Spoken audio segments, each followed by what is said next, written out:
Hello everybody, and welcome back to another video. Wait, before they all run off.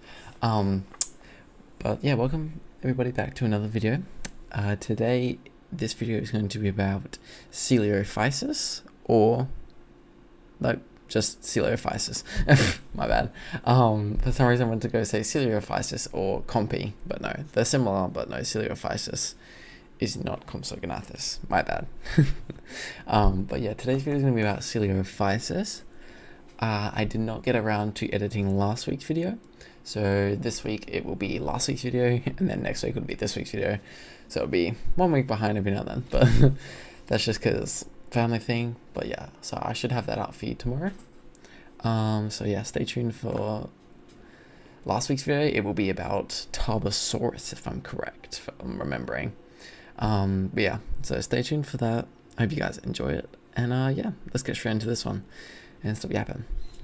Oh, first we gotta listen to what's his face, Nigel. So yeah, let's get on. Coelophysis is without a doubt the most iconic dinosaur of the Triassic period. I would it was agree. named all the way back in 1889, making the genus well over 100 years old. That's nothing compared to the actual age of the animal, of course. The most recent specimens of Coelophysis are roughly 200 million years old. Thanks for that, Nigel. So yeah, let's get into Coelophysis. It was a small, slender, bipedal carnivore, of course, and just like he said, it did live during the Triassic period, which was about 220 to 200 million years ago. It is one of the earliest known dinosaurs, and also among the most studied. We have thousands of well-preserved fossils, especially from a region in New Mexico, United States. It was roughly 2 meters long, and weighed between 15 to 20 kilos. It was lightweight with hollow bones, of course. Its head, as we can see there, was long, narrow, forward-facing, so it had very good binocular vision. Sorry, I get my cursor off the screen. It had tons of sharp teeth, ideal for, catching small prey, which it would have done. It was carnivorous, as we said before, so back then it would have fed on small reptiles, definitely insects, and would have scavenged when it needed. If it found a carcass that still had some meat, as they would have picked it apart. They would have been opportunistic predators, so sort of similar to, let's say, like for an American, a coyote, I'd say. Similar to a coyote, opportunistic predators, scavenging when they need. And then for my Australians, I guess we could say, I don't know, we don't really have any solid predators like that. I guess a dingo. Yeah, we'll say a dingo. I could probably be wrong on that. And we have evidence that suggests it could have lived and moved in groups, but it is also debated. Like, we're not 100% sure on if it did, or if that's just what happened. Oh, Nigel's here. It's almost certain that it's also the trickiest dinosaur name to say. If you ever have some time on your hands, I recommend listening to the visitors. It is a pretty tricky name. Its name. Coelophysis never fails to make me smile. Coelophysis. I'm pretty sure it's Coelophysis. Yeah, it would be, because celiac disease is spelled the same. And I'm doing that in human bio right now. Yeah, it is Coelophysis. I'm right. In New Mexico, there's been over 1,000 individuals found together. So, that is a ridiculous amount. So that shows evidence of like a possible catastrophic event that was pretty simultaneous, or they were all together. Look at them running around each other, so cute. This new AI is so cool for this game as well. But yeah,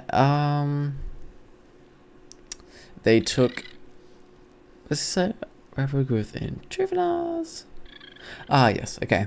So they had pretty rapid growth in juveniles, so they could reach maturity in about 2 years, and they would be full size around 8 years old. So that's pretty damn quick.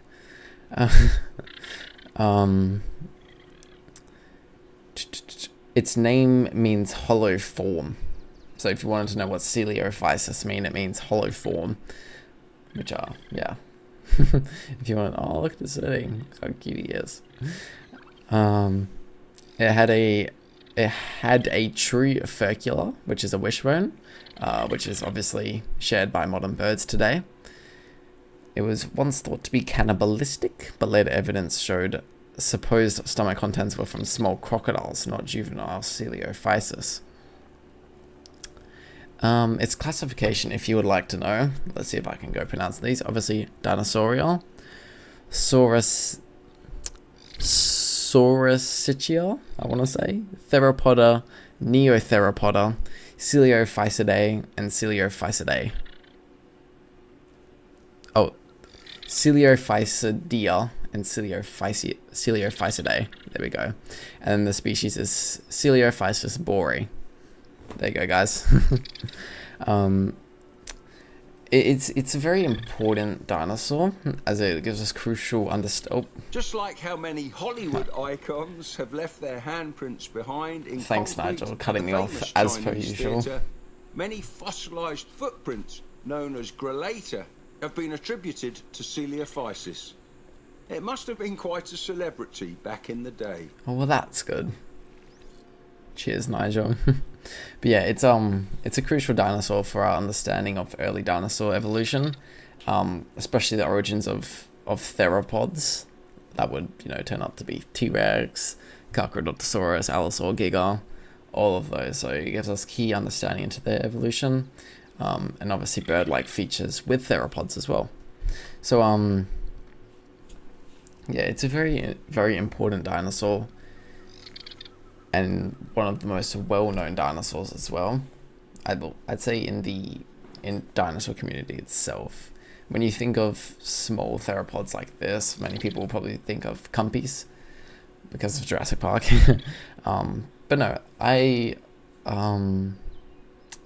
is cool. Also, I have or many of us probably have a strong connection to it as well from walking with dinosaurs. Whether on that like riverbank, and you've got the is it Platosauruses that show up? I'm pretty sure it's the like the big sort of hadrosaur looking ones, the Platosauruses, I think. But yeah, you've got these guys, and they're eating the little fish out of the water, and they got the black feet with the little white bands around the feet, and they're sort of yellow in color or green.